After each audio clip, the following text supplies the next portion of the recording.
país está en una transición después de un conflicto armado de 50 años y el tema de la seguridad aparece allí, que hagamos unos comentarios alrededor del tema de la seguridad. Para comenzar, habría que decir cuáles son los parámetros y las conceptualizaciones de seguridad que tenemos los colombianos. Y la verdad es que habría que llegar a la conclusión, muy triste, de que un país que ha estado sometido en la última vida de la nación por más de 53 años a enfrentar un actor armado como lo fue las FARC y otros grupos que amenazaron al Estado y a la seguridad nacional bajo el tema de la insurgencia o pseudoinsurgencia. Colombia hoy la seguridad la ve en el marco de esa secuela. ¿Qué significa? Significa que para Colombia la seguridad estuvo centrada en derrotar a quien amenazaba la estabilidad de la nación y a quien atropellaba derechos y libertades de los ciudadanos. Eso marca una diferencia sustancial con los conceptos posmodernos de seguridad, donde la seguridad no es vista simplemente como la capacidad de enfrentar para derrotar a un adversario, que tristemente en el caso colombiano es un adversario que aparecía como un enemigo interno. Ahí ya hay una disfuncionalidad con el concepto básico de seguridad posmoderna que se sitúa como en dos vertientes, en una conceptualización impulsada por Kofi Annan en Naciones Unidas durante su secretaría como líder de esa organización, de seguridad humana y de seguridad fundamentalmente basada en el principio de que la seguridad es la ausencia de riesgo que permite que una actividad se desarrolle de principio a fin sin interrupciones. Pues aquí no, aquí estamos viendo la seguridad todavía como un tema de vida o muerte, de guerra o de paz, de conflicto o no de conflicto. Uno podría remitirse, digamos, a viejas definiciones clásicas, donde se afirma, por ejemplo, en algo que yo particularmente creo, por la experiencia que tuve. La seguridad es el acumulado de mantener en permanente equilibrio 4 grandes rutas, vías de acción. La primera, el pilar de la prevención. La segunda, el pilar de la disuasión. La tercera, el pilar del control. Y la cuarta, la persecución del delito. ¿Y qué ve uno en Colombia? Uno en Colombia ve esos 4 eslabones que hacen parte de esa cadena de valor de seguridad, normalmente fracturados, o ve unos eslabones que no existen. Y yo diría que hoy nuestra seguridad es bastante deficitaria en función de que el eslabón de la prevención no es el eslabón fundamental en la política de seguridad pública. Para ustedes que están en esta industria y que tienen formación, digamos, profesional, muy ligada a las ingenierías y a la economía y a la econometría, en fin, al tema de tiempos y movimientos, hay una definición de seguridad que es básicamente una ecuación que francamente a uno en una presentación modelo Harvard con papelógrafo hubiera sido ideal explicar, que es el nivel de seguridad o de inseguridad, mejor porque seguridad total no existe, es igual a mi capacidad de anticipación más mi capacidad de prevención más mi capacidad de protección elevado a la inteligencia que tenga, menos la vulnerabilidad más el riesgo elevado a la amenaza. Es una ecuación, digamos, con 7 u 8 factores o elementos.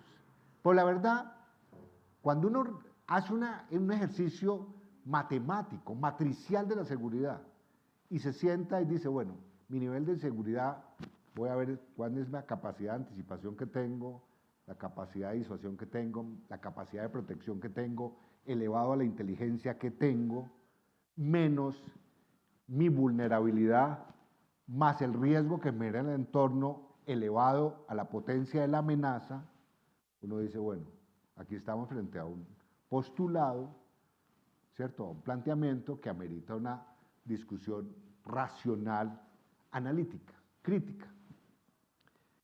Hablando de seguridad, yo creo que en el mundo entero, pero particularmente en Colombia, es necesario hoy abandonar lo que algunos científicos, pensadores modernos,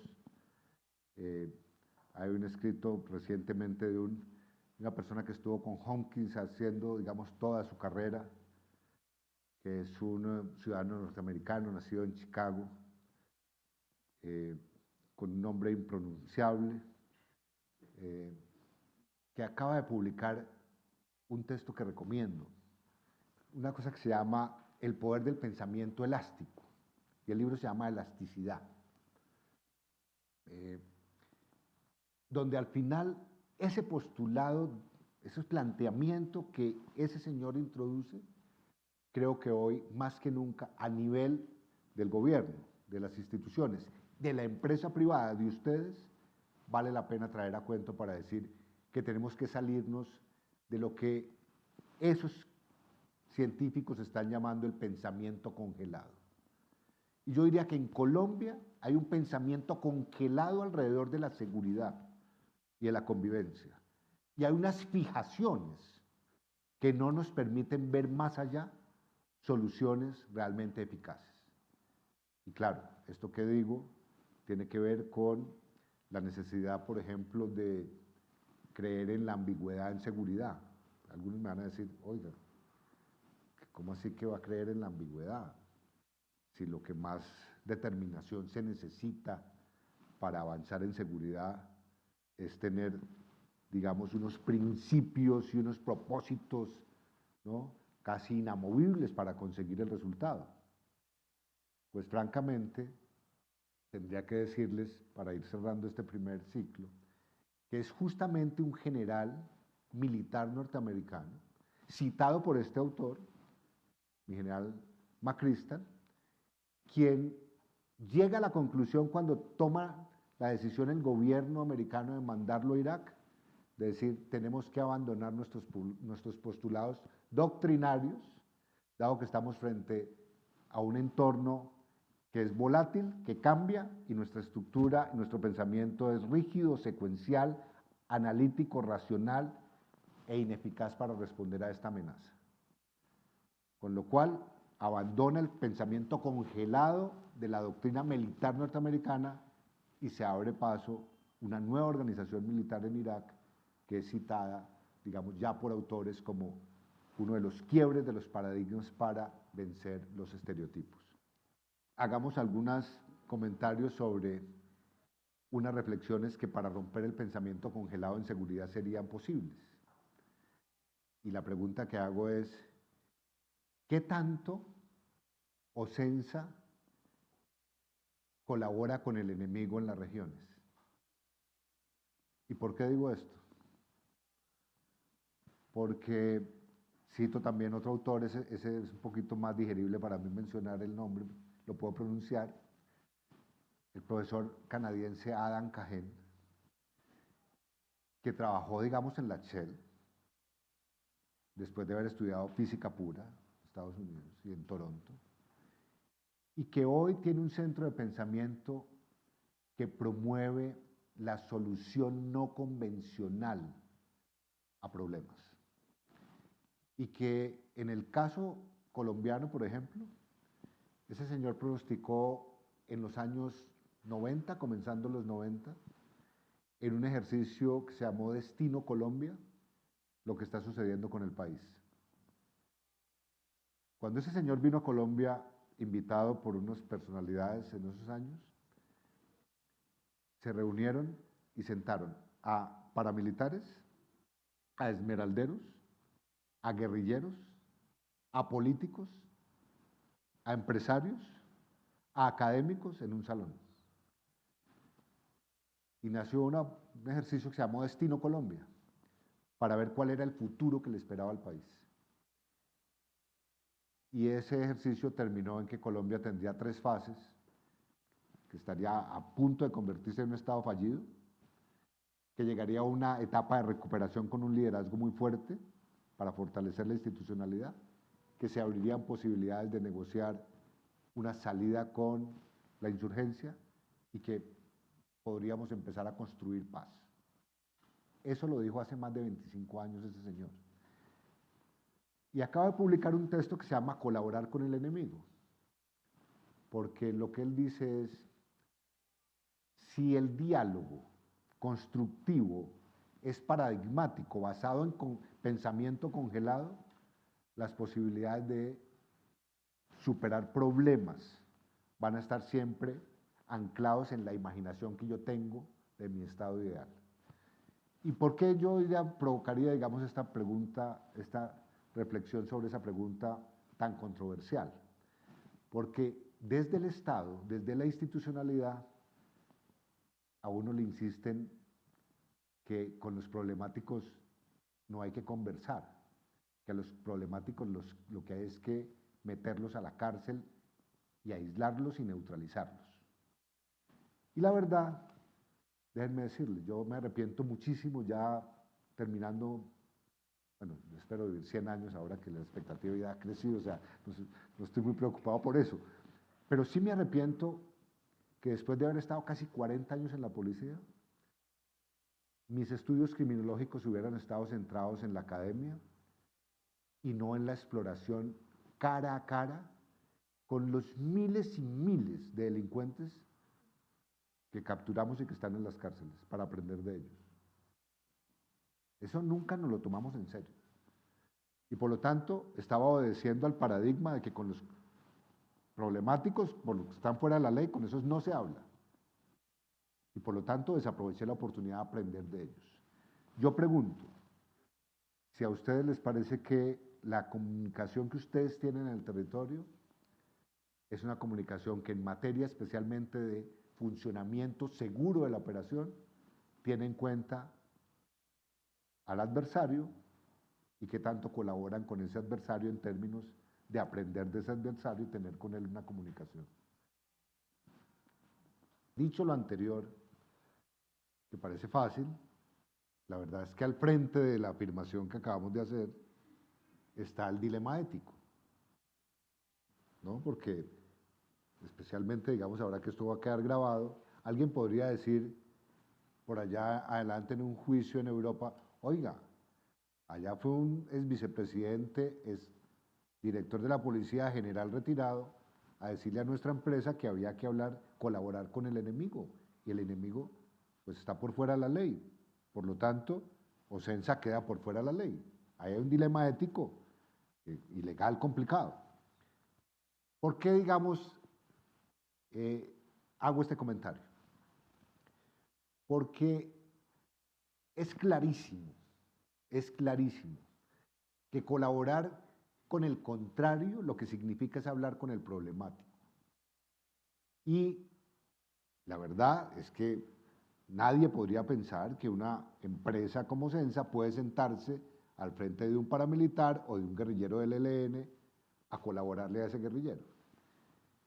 Pero como el mundo no es blanco y negro, la verdad, y lo acabas de describir muy bien, las organizaciones sociales o los activistas comunitarios están inmersos en la comunidad y no necesariamente están por fuera de la ley. Puede que su sentimiento, su predilección política incluso, su afinidad política, llegue a concordar con quien está por fuera de la ley. Esa es una realidad que tenemos en Colombia, especialmente después de analizar qué ha hecho el ejército, el llamado Ejército de Liberación Nacional desde su fundación, que es realmente una estrategia de no confrontación militar como primera línea para derrocar al Estado colombiano, sino una línea de penetración social para manipular comunidades y adoctrinar comunidades. Entonces, uno diría, claro, una afirmación en blanco y negro de colaborar con el enemigo está por fuera de la ética empresarial de mi empresa, de Ocensa, pero hacerse preguntas alrededor de dónde están las extensiones que no necesariamente están por fuera de la ley de esas organizaciones, sí es una pregunta que hacer. Estudios que están por terminar ahora que, con motivo de la terminación del conflicto con las FARC en ese acuerdo, llegamos al territorio, a esas 16 zonas llamadas PEDETs, para poner en marcha los planes de desarrollo con enfoque territorial en 170 municipios y más de 5.000 veredas colombianas. Se han hecho más de 7.000 reuniones ya entre los dos gobiernos y se han reunido más de 225.000 ciudadanos en esas regiones para conversar sobre el futuro rural, que dé acceso a bienes, servicios y derechos en ese territorio. Han aparecido los que son los líderes naturales de esas comunidades, normalmente representados por ¿quiénes? En primer lugar, por la mujer en el territorio. Las reuniones a las que particularmente asistí estaban mayoritariamente integradas por mujeres, la mayor parte de ellas cabezas de hogar y la mayor parte de ellas con una edad superior a 35 años. La pregunta es, ¿dónde están las mujeres jóvenes? Hay ahí ya una casilla vacía. ¿Dónde están las jóvenes? Segundo, estaban integradas en un porcentaje un poco menor por los líderes comunitarios tradicionales, gente mayor de 50 años, que son un poco los que son los visibles en la comunidad, que están en la Junta de Acción Comunal y tal. ¿Y dónde estaba el gran vacío de ese diálogo social? Los jóvenes. Los jóvenes no aparecen por allí. Los hombres menores de 35 años no van a esas reuniones. ¿Por qué no van? Es la pregunta que uno tendría que hacer. Perdieron toda la confianza, están en el mundo criminal, están en zona de confort, no les importa, pero ¿qué está pasando allí? Yo digo que a esos jóvenes hay que sentarlos. Pero cuando hay expresiones de protesta social y esa protesta social se torna violenta, esos jóvenes aparecen. Por lo tanto, ahí hay un actor problemático que sin estar graduado de enemigo, sí es alguien que contribuye de manera definitiva a crear perturbación al interior de las comunidades y de cara, digamos, a los intereses de la empresa. Cuando yo reviso, digamos, el postulado axiológico de docencia en relación con sus valores, yo encuentro dos términos que francamente son maravillosos, no quiero exagerar, y que ustedes consideran como una especie de soporte o de ejes transversales que tienen que ver con el cuidado, por un lado. Esa palabra cuidado es muy bella, o sea, cuidar realmente es muy seductor, porque cuidar significa ver la integralidad de algo para no solamente protegerlo, sino preservarlo y hacerlo sostenible. Y por otro lado, en la base me encontré la expresión derechos humanos. Yo creo que esa combinación de cuidar y derechos humanos y luego esa fragmentación que ustedes hacen, nuestra gente, nuestro entorno, etcétera, etcétera, crea un marco supremamente poderoso para llegar al territorio y persuadir. Porque digo lo siguiente, hablando de establecer una comunicación con los problemáticos. Los problemáticos hoy en el país, de cara a la industria que tiene que ver con petróleo y en general con industria mineroenergética de extracción, yo diría que los problemáticos le han arrebatado el pedestal moral y ético al conjunto de la sociedad y de la industria. Yo diría que hoy quienes están en ese pedestal dándonos lecciones de qué hacer con la energía son simplemente los más radicales. Y se ha desvanecido el liderazgo empresarial, político, social, para estar allá en ese pedestal. Tanto que hoy el discurso de la industria de la que ustedes participan es un discurso a la defensiva, pero no es un discurso inspirador, transformador desde el pedestal. Y por lo tanto, francamente, yo creo que hay un reto enorme, pero al mismo tiempo una oportunidad enorme de estar en el pedestal desde el territorio y no desde la nación. Porque esos liderazgos, digamos, tienen, digamos, los liderazgos más radicales, tienen una visibilidad nacional, ¿no? Y esa visibilidad nacional, vasos comunicantes en cascada hasta el nivel territorial. Pero hay que decirlo, cuando llegan al territorio, eso no parece tan fuerte como parece en el nivel nacional. Yo francamente estimaría que una manera de generar condiciones de seguridad en el territorio tiene que ver mucho con la movilización de valores y principios alrededor de lo que significa pues, la industria que ustedes están desarrollando. Sobre lo cual también habría que decir lo siguiente: si uno quiere estar en el pedestal moral y ético, pues uno tiene que admitir que comete errores, que no todo es perfecto y que hay cosas que se pueden mejorar. Porque también cuando yo veo por qué, digamos, hay esta asimetría en el discurso, llego a la conclusión de que quienes estamos, por decirlo genéricamente, en el establecimiento político, empresarial, social, somos bastante refractarios a no reconocer que nos hemos equivocado, con lo cual hay un bloqueo en la posibilidad de generar una masa crítica empática para trabajar en conjunto detrás de lo que significa pues mantener en equilibrio los postulados que tienen que ver con los ecosistemas, el medio ambiente, etcétera, etcétera. Esta discusión o esta conversación estaría muy vacía de contenido si no planteamos el contexto en el que nos estamos moviendo. Y comencemos por el contexto global. Francamente, la primera premisa que hoy se está registrando en el mundo, reconocida por académicos, por científicos, por políticos, por líderes de opinión, por líderes sociales, es que hay una indignación ciudadana global. Lo que parecía distante de las llamadas primaveras siria y turca, se volvieron primaveras permanentes, ya no solamente en esas distancias, en esas lejanías. Yo recuerdo cuando se habló de la primavera, la primera primavera, que fue esa movilización que brotó y que sacó, digamos, al mundo los liderazgos de gente que nunca eran inaudibles. Muchos pensaron que se trataba de un fenómeno por allá en el Medio Oriente. Pero luego esas primaveras se fueron a España y se trasladaron a América Latina. En América Latina, el primer síntoma de esa indignación global se dio justamente en el país que tiene los mejores indicadores de equidad, y concretamente Santiago de Chile, bajo el mandato de la presidenta Bachelet, sufrió el embate más grande de esa indignación ciudadana, especialmente de jóvenes estudiantes. Primera premisa, estamos frente a un tema de indignación ciudadana. Y la pregunta frente a la indignación es cómo respondo yo a la indignación. ¿La ignoro? ¿Trato de acallarla? ¿La reconozco?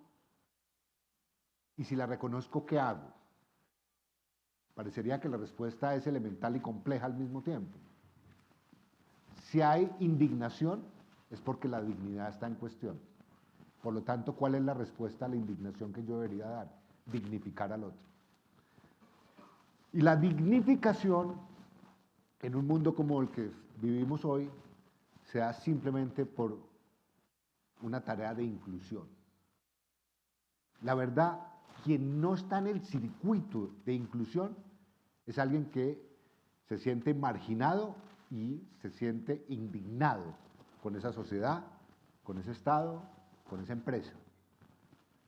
Yo diría que hoy la respuesta básica a ese contexto global de indignación es ver hasta dónde yo produzco y tengo estrategias de dignificación. Ahí queda una pregunta. Dos, evidentemente el contexto en que damos esta conversación es un contexto de desconfianza en la institucionalidad. Y no solamente en la institucionalidad de estados imperfectos, digamos, en construcción como los latinoamericanos, sino una desconfianza en institucionalidades centenarias. Pónganse a pensar, digamos, que los problemas que está enfrentando el Reino Unido con el Brexit. pónganse a pensar en la inestabilidad política española hoy, que no ha podido, digamos, armar gobierno. Pónganse a pensar en los movimientos pendulares del régimen parlamentario italiano de los últimos años. Es decir, ejemplos de desconfianza en la institucionalidad y particularmente en los partidos políticos son crecientes exponencialmente. Y uno lo que diría ahí es, si la desconfianza está llevando, según el barómetro iberoamericano más reciente, a que los ciudadanos de 17 países de Iberoamérica estén diciendo en la encuesta, cuando se les pregunta si creen en la democracia sí o no, está llevando al 68% de los ciudadanos a decir que desconfía de la democracia. ¿Qué están pensando los ciudadanos? ¿En la antítesis de la democracia? ¿En gobiernos totalitarios? ¿En regímenes dictatoriales? Si se acaba la confianza en la democracia, pues no solamente las instituciones entran en colapso, sino que estamos frente al abismo de lo que significa abrirle paso a unos populismos extremos que no creen en la democracia. Y eso no es un cuento de hadas, eso está pasando ya en la región. Basta ver el continente americano para ver de qué manera hay unas voces populistas al frente de los gobiernos destruyendo institucionalidad. Lo digo con toda claridad, ¿no? Porque cada vez que aparece cualquier decisión de una corte, se van contra la corte. Cada vez que aparece una decisión dentro del Estado de Derecho, se crea un cuestionamiento de ese Estado de Derecho. Y hoy, digamos, yo diría que el continente se da el lujo de tener como 3 populismos de distinta tendencia. No me voy a referir al populismo del norte, todos sabemos bien. Me refiero al populismo en México, ¿no?, que tiene un origen de izquierda, y me refiero al populismo en Brasil, que tiene un origen de derecha. Con lo cual, digamos, la desconfianza institucional está ahí presente. Eso hace parte de la consideración básica de cómo nos vamos a mover. Y la verdad es que si hay desconfianza, ¿de qué manera yo empresarialmente, ustedes, los gobiernos, en otro contexto, generamos confianza institucional? Ahí hay una pregunta.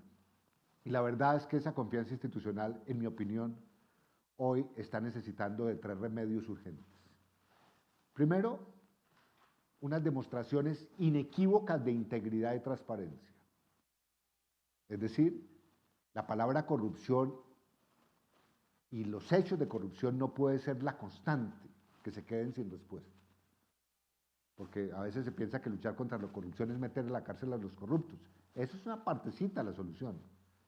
La otra solución fuerte es que la masa crítica nuestra, todos nosotros, demos demostraciones inequívocas de integridad y transparencia, de honestidad. Segundo, una manera de crear confianza es la coherencia. Si hay incoherencia, la verdad, la gente se pierde en la incoherencia. Y yo diría que frente a la incoherencia o la necesidad de generar coherencia, es necesario construir una narrativa. La pregunta que yo haría, digamos, de cara a Ocensa es, ¿cuál es la narrativa empresarial que ustedes, digamos, despliegan en el territorio, al interior de Ocensa y de cara a las comunidades, como multiplicador de confianza y de coherencia? Y por otro lado, yo diría que la confianza también tiene que reforzarse a partir de la efectividad, eficacia y el resultado. Es decir, no puede ser que haya una ciudadanía indignada que desconfía simplemente porque las palabras no se corresponden con los hechos. Porque el ciudadano se siente traicionado, frustrado, engañado, manipulado en un sistema democrático que se mueve a partir de lo que ofrecen los políticos con palabras y de lo que hacen materialmente en la práctica. El tercer elemento, digamos, que marca este contexto, además de la indignación y de la desconfianza, es la comunicación en redes. Con lo cual, hay una reflexión tremendamente importante que hacer. Y es, o yo me pongo en una situación donde las redes se me es indiferentes, tengo digamos, académicos, amigos que me dicen, yo no volví a ver lo que pasa en Twitter, en Instagram y en Facebook. Yo le digo, ¿y crees que no viéndolo ya solucionaste el problema? O sea, ¿crees que eso es la respuesta a un movimiento que está ahí, a una manera posmoderna de la comunicación? En el otro extremo están los que quieren regular, restringir y casi que prohibir las manifestaciones de las redes sociales. Yo digo, ¿será posible entonces ahora que alguien por decreto diga que no se usa más Facebook? O que desconecte una clavija como pretendieron hacerlo y todavía lo hacen parcialmente en la China. Eso no es posible. Por lo tanto, hay que reconocer que las redes están ahí y hay que ver de qué manera los liderazgos individuales, empresariales, movilizan sus ideas a partir de esas redes. Y es un tema, digamos, donde la conclusión también puede ser un poco elemental y compleja. Si hay una característica que hoy haya generado un consenso entre los estudiosos de esa manera posmoderna de comunicación, es que a partir de las redes no se movilizan y comunican razones, sino emociones. Y por lo tanto, lo que valdría la pena es mirar, digamos, en Ocensa, cuál es mi estado emocional y cuál es la naturaleza de mi emoción. Ese contexto que es global nos lleva al contexto nacional, que es muy complejo. Pero miren, si a mí me pusieran a definir cuál es el contexto hoy de nuestra realidad nacional, yo diría que es una realidad bipolar. Y no solamente porque estamos polarizados en términos de la discusión política y social, etc. No, yo digo que hay una realidad bipolar porque conviven en la misma realidad los extremos que uno podría llamar del deber ser con la antítesis de ese deber ser. Cuando usted mira, por ejemplo, los municipios en Boyacá y se da cuenta que la tasa de homicidios de ese casi centenar de municipios es una tasa europea de violencia que está por debajo del 1 por 100.000, de 2 por 100.000 en Boyacá, y mira esa realidad y la extrapola y la contrasta con la realidad en Caucasia o en Tumaco, donde la tasa de homicidios puede ser de 180 homicidios por cada 100.000 habitantes, 6 veces más que el promedio latinoamericano, ¿no? Y decenas de veces más que el promedio mundial de tasas de homicidios. Usted dice, ¿cómo es posible que en un mismo país tengamos esas dos realidades? Hay una bipolaridad. Ese es un rasgo de una coyuntura, digamos, de un contexto local. Y por otro lado, yo diría que en materia de seguridad y de esta conversación, un contexto muy local es el siguiente.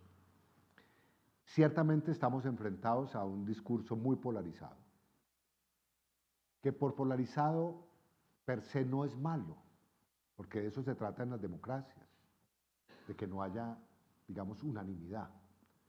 ¿Qué es lo que degrada esa polarización, esa situación? Que haya un discurso ofensivo entre esos polos, donde el ataque personal sea el que esté primando. Y por lo tanto digo, de cara a Ocensa, de cara al liderazgo que ustedes ejercen, ¿qué hacer para que esa polarización degradada por el ataque personal y la ofensa no los afecte? Y por el contrario, ustedes como líderes empresariales tengan posibilidad de crear condiciones para que el país abandone esa lógica. Nada mejor para un país que tener una cultura empresarial, unos valores empresariales que actúen como catalizador de la discusión política. ¿Por qué lo digo? Porque los empresarios se mueven sobre hechos objetivos. Ustedes no se mueven sobre el imaginario de supuestos. Ustedes se mueven sobre unas previsiones que construyen de manera lógica y racional y procuran ser lo más objetivas posibles para determinar, por ejemplo, las condiciones de mercado. Eso no le pasa a los políticos. Los políticos se movilizan sobre la movilización extrema para crear consensos electorales. Entonces digo, hoy el empresariado colombiano tiene una enorme posibilidad de tener una narrativa que introduzca como punto de convergencia justamente la razón y no la emoción a partir de los desafíos que tenemos. El mundo parece estar hoy dividido alrededor de dos conceptualizaciones que iluminan el futuro.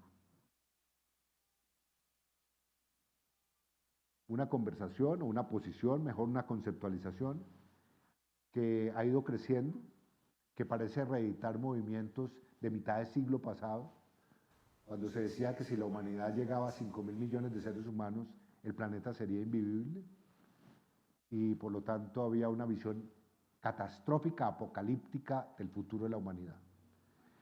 Hoy estamos en la misma circunstancia. Hoy los bloques más radicales medioambientalistas lo que están diciendo, al mundo se le protege acabando hombres, acabando seres humanos, porque el ser humano es el depredador del universo y del planeta. Y en la otra esquina, por fortuna, han aparecido pensadores que están movilizando, iluminando ese futuro, no encegueciéndolo, no opacándolo, como Steven Pinker, que llega a la conclusión sobre hechos y datos de que estamos en el mejor momento de la historia de la humanidad. Es el momento de mayor expectativa de vida de los seres humanos, es el momento de menos seres humanos porcentualmente en condiciones de hambre, es el mejor momento de la historia de la humanidad en función de los muertos que producen las guerras. Pues en Colombia vivimos ya en doméstico esas dos visiones. Hay un sector de la política que nos está queriendo hacer aparecer el país como en el peor momento de la historia. Y la verdad no es así. Yo se los digo claramente. Colombia llegó a tener tasas de homicidio en el año 2002 de 78 homicidios por 100.000 habitantes, cerca de 30.000 muertos al año. El año pasado, cuando terminó el año, había 12.000 homicidios en Colombia, tasa del 23 por 100.000 homicidios, una reducción notable. Medellín llegó a tener tasa de 300 homicidios por 100.000 habitantes, año 91. Está terminando con 23 homicidios por 100.000 habitantes. La recuperación es formidable. Y por lo tanto, digo, uno de los contextos en que se mueve esta discusión tiene que ver con esa visión apocalíptica de un lado de la situación colombiana y otra, yo diría, un poco más realista y optimista de lo que significa esa realidad colombiana. Por lo tanto, la pregunta es, ¿la narrativa de Ocensa empresarialmente dónde está instalada? Algunos me dirán, como la frase que es muy tradicional, yo soy un optimista realista, ¿no? Yo soy realista y optimista. Pues quiero decirles que esa combinación no funciona. La combinación de realista y optimista no funciona, porque ese se parece más al pesimista. El optimista es el que siente, tiene la convicción de que es un agente de cambio y de transformación para superar retos y desafíos. Y siempre en su imaginario está la idea de un mundo mejor. De lo contrario, digamos, hay una involución en el carácter aspiracional del servicio que prestamos. La operación de ustedes es una operación que hoy, por la documentación que pude ver, se comporta dentro de los parámetros del mundo entero, digamos, como una operación con riesgos, pero al mismo tiempo segura, con una eficiencia y una efectividad enorme. Cuando ustedes hablan de nuestra gente, y es la gente de ustedes, y luego hablan de nuestras comunidades, me parece que logran poner en balanza lo que debe ser la prioridad de una operación como esta. Esta operación, si bien es cierto, depende de la capacidad institucional de prevención y de protección, depende fundamentalmente de la aceptación y de la empatía que uno genere con las comunidades. Bueno, muchas gracias.